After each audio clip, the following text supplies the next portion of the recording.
The lynx woke before the light touched the cliffs.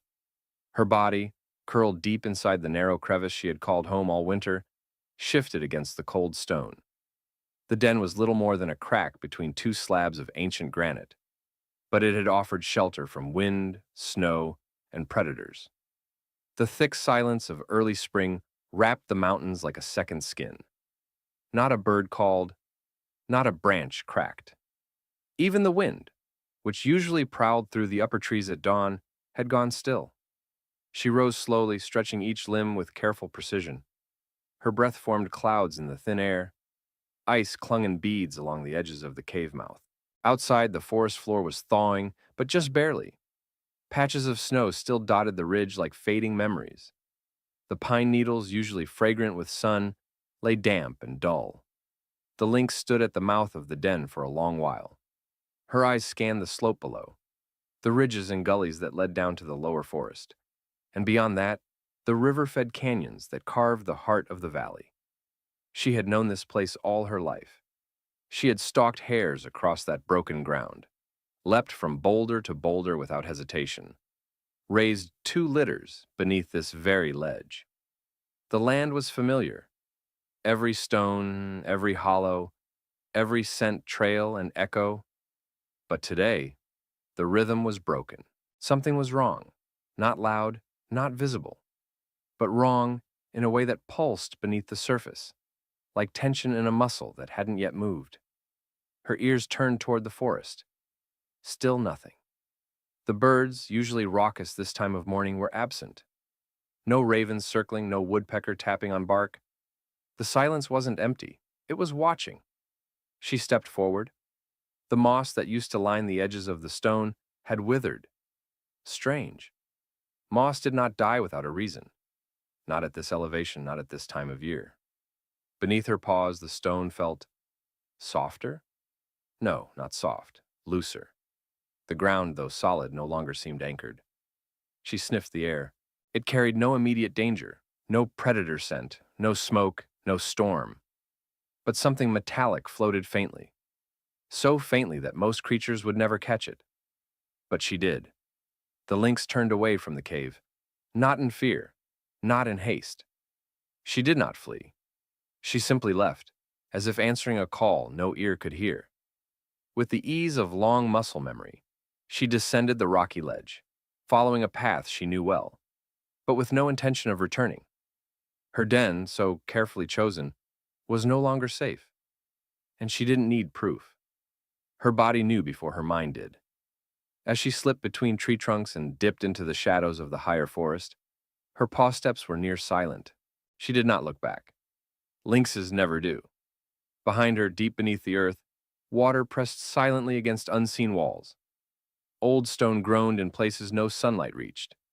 And inside the labyrinth of caves below her former home, cracks that had taken decades to form were beginning, finally, to give way.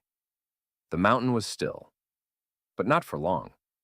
By the time the lynx reached the lower ridgeline, the first threads of dawn were pulling across the horizon. Pale light brushed the tops of the trees, but the valley below still slept beneath a sheet of thinning mist. The forest, usually stirring by now with the calls of birds and the rustle of small mammals, remained curiously muted. Even the wind hadn't returned. The lynx moved with practiced grace, slipping between ferns and fallen trunks without sound. She paused only once, to listen, not to the obvious signs of movement or prey, but to the deeper stillness that surrounded her. The kind of quiet that didn't simply mean nothing was there, but rather that everything had left. A crow called once in the distance, sharp and solitary, but it was not answered. Several miles uphill, near the mouth of her abandoned den, a marmot poked its head from a rock shelf it had used for seasons. It sniffed the air, eyes narrowing. The stone beneath its paws vibrated faintly. Not enough to alarm, just enough to make the creature hesitate, its instincts flickering. Then it slipped back into its hole and did not come out again. Elsewhere, a herd of ibex normally seen grazing near the midline cliffs had already moved farther east. No stampede, no panic, just absence, as if some unseen force had whispered across the terrain in the night and gently nudged them to go. And so, by the time the forest rangers arrived to check on the weather monitoring station 2 ridges above, they noted nothing unusual. The sensors showed no rain, no tremors, no wind. But one of them, an older man who'd walked these cliffs for 2 decades, frowned as he looked around. "Something's off," he muttered, almost to himself. "Off how?" his younger partner asked. He didn't answer. He just kept scanning the woods, as if trying to hear something that should have been there but wasn't. No birds, no distant calls, no movement. Even the stream nearby, fed by meltwater, ran too clear, too quietly. They marked their readings, jotted notes, and moved on. Just another silent morning in the mountains. But down in the caverns, the flood was already forming. Dozens of meters beneath the surface, trapped meltwater from years of accumulation pushed against fractured limestone. A thin cap of frozen silt had delayed its release. But now, with the seasonal thaw intensifying and the earth shifting from within, pressure built in silence. The Lynx didn't know the word hydraulic fracture. She didn't need to. Her senses alone had told her this land, her land, was holding its breath. And whatever it was holding, it couldn't hold for much longer. Far beneath the surface, where roots give way to stone and time runs slower, the mountain's bones began to stir. The Heartstone caverns had been carved over centuries, an invisible maze of hollow chambers and narrow arteries stretched across layers of limestone, clay, and fractured granite. Above, the slopes appeared solid, but below the moss line behind the stillness of the rocks, water was moving. This wasn't rainwater, it was meltwater, ancient and relentless, dripping year after year through hairline cracks until the ground no longer remembered it was whole. Snow from peaks miles away had filtered through fractures, accumulating in underground pockets like breath behind clenched teeth. One such pocket now pressed against a weakened wall. The air in the nearest cavern was dense, humid, stale, and unmoving. It smelled of old roots and mineral dust, with a faint sulfur trace, the kind that made predators pause before taking a step. The stalactites hung long and silent. No drips, no echoes. Then, the sound came. Quirk! A thin fissure opened in a load-bearing arch of the cave, no wider than a single thread. But it spread quickly, branching like lightning across the stone. Water trickled through, slow at first, then faster, darkening the rock. It wasn't loud, but the weight behind it was immense. Further above, just meters beyond the moss line, where the soil still clung to life, a tree tipped forward a few degrees. Not from wind, but because its roots had lost their grip. The ground beneath it had shifted subtly, the earth no longer packed tight, but hollowed by the slow erosion no eye could see. Along the slope, old burrows collapsed inward. The marmots and weasels that had once lived there had vanished days ago. Their instincts, though primitive, had sensed the rising tension. They knew that hollows that once protected could become graves. Back in the cave, a second crack formed. This one didn't stop. A thunderous snap echoed through the chamber, and a large section of the ceiling gave way, collapsing into a lower passage. Dust exploded outward. Water surged after it, bursting into the newly created space like a dam giving out. The tunnels below filled rapidly, and it wasn't just water. Sediment, silt, branches, bone, all swept forward through the dark, toward the narrowest part of the cavern, the mouth closest to the surface, the one that sat just beneath the granite slabs where the Lynx had once slept. Now empty. Now doomed. By late afternoon, the mountain looked unchanged. Clouds passed lazily overhead, casting shifting shadows across the forested ridges. A few birds had returned to the midline trees, nervous sparrows mostly, chirping without rhythm before darting off again. The air was warmer than it had been all week. A gentle breeze stirred the upper branches, shaking free small clumps of melting snow. But the ground beneath the surface was no longer calm. In the narrowest shaft of the Heartstone caverns, pressure had reached a threshold. The subterranean flood, now swollen with runoff, debris, and silt, slammed into a natural choke point, a stone wall that had held firm for hundreds of years. Behind it, a black lake had formed, It pulsed with every second. The weight was not just vertical. It pushed outward into every crack, every seam, searching for the weakest link. The air inside the chamber compressed with it. A deep, moaning hum began to echo through the flooded passageways, a sound too low for human ears, but felt by the earth and by the few animals still lingering nearby. Above, several kilometers downslope, a black bear pawed nervously at a fallen tree, then froze mid-step. He turned his head toward the mountain and sniffed the air. He didn't smell danger. He felt it.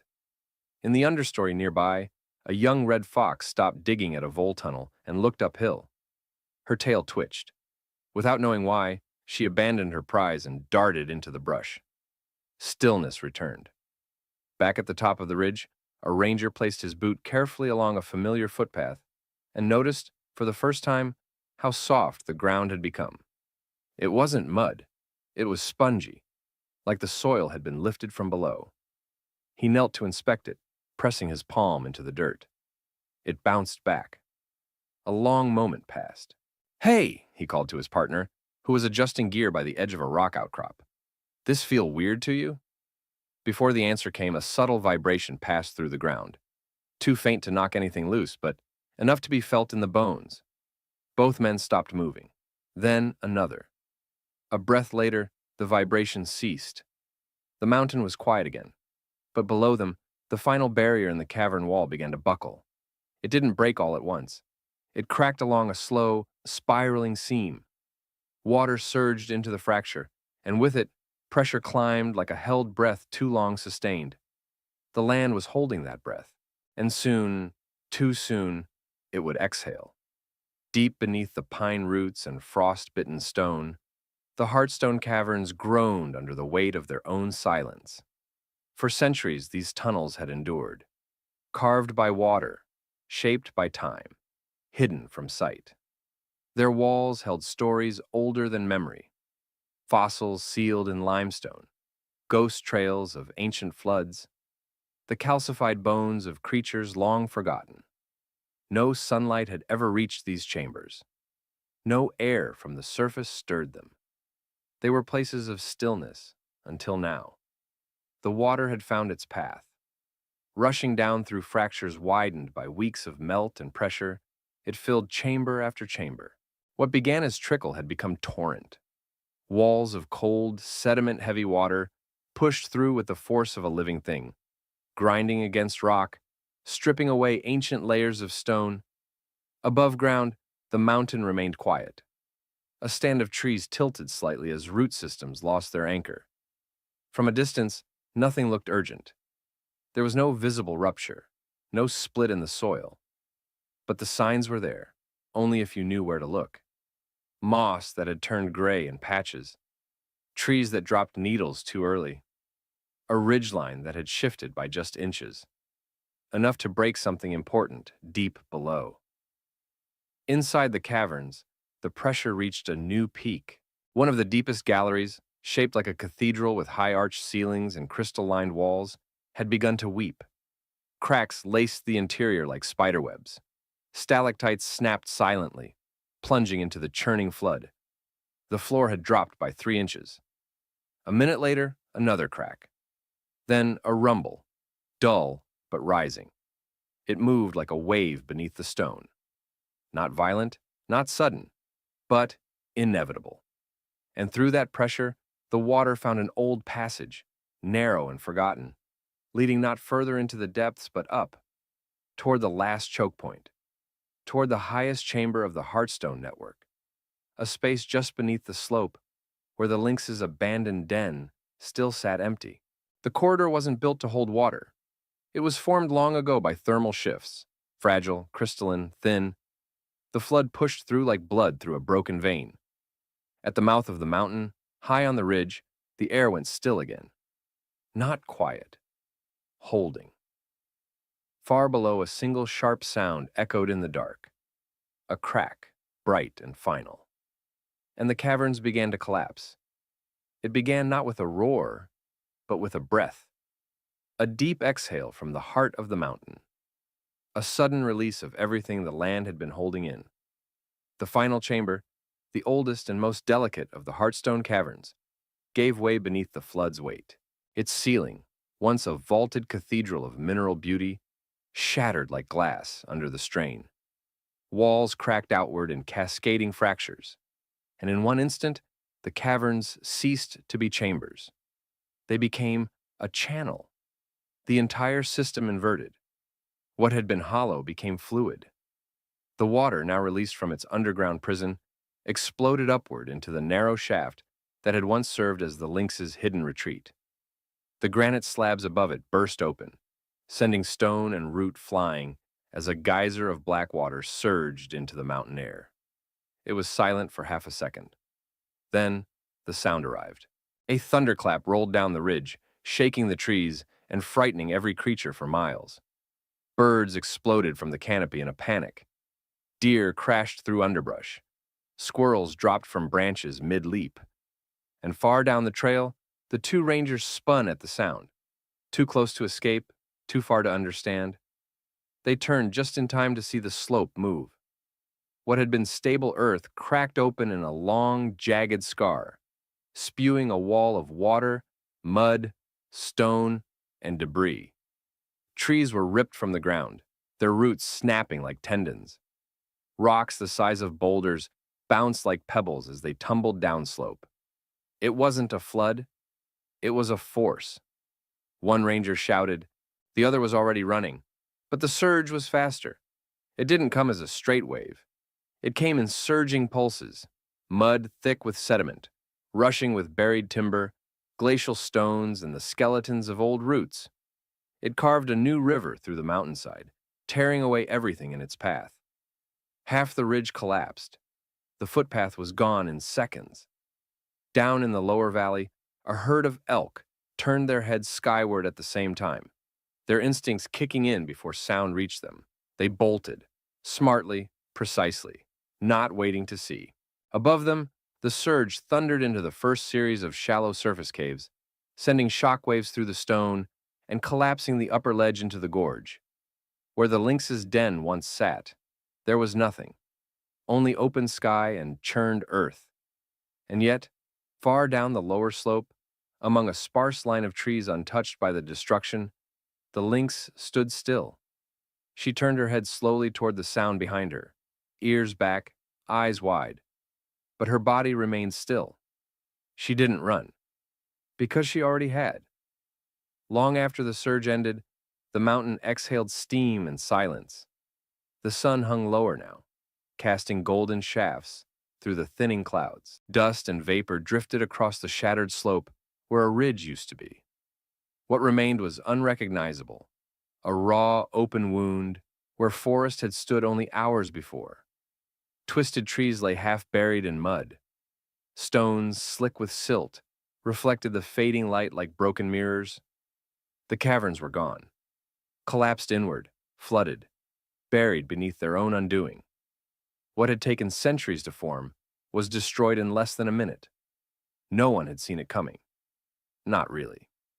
The rangers were missing, last tracked by a GPS ping near the upper trailhead, now washed out. A search party would come later. Drones, dogs, questions. But for now, there was only silence and watching. Far down the edge of a tree-lined bluff that had somehow held its ground, the lynx crouched low in the underbrush. Her ears turned slowly, catching every sound, the patter of loose rock falling, the hiss of displaced earth settling, the trickle of water searching for a new path. Her breath was slow, controlled. She had not returned to the den. She never would. The forest around her remained still, scarred but breathing. Animals were beginning to emerge again, quietly, cautiously. A lone fox stepped out onto a bare patch of earth near the flood's edge, sniffed the air, then disappeared. Overhead, a kestrel circled once, then veered away from the damage. Even the insects had returned, humming low, weaving through shafts of light that pierced the smoke-hazed canopy. Life had paused, but it had not ended. Somewhere above, a thin trickle of water began to fall from an exposed crack in the cliff, marking the start of a new stream that would soon become part of the valley's veins. The land had shifted, but it was not lost. It was only changed.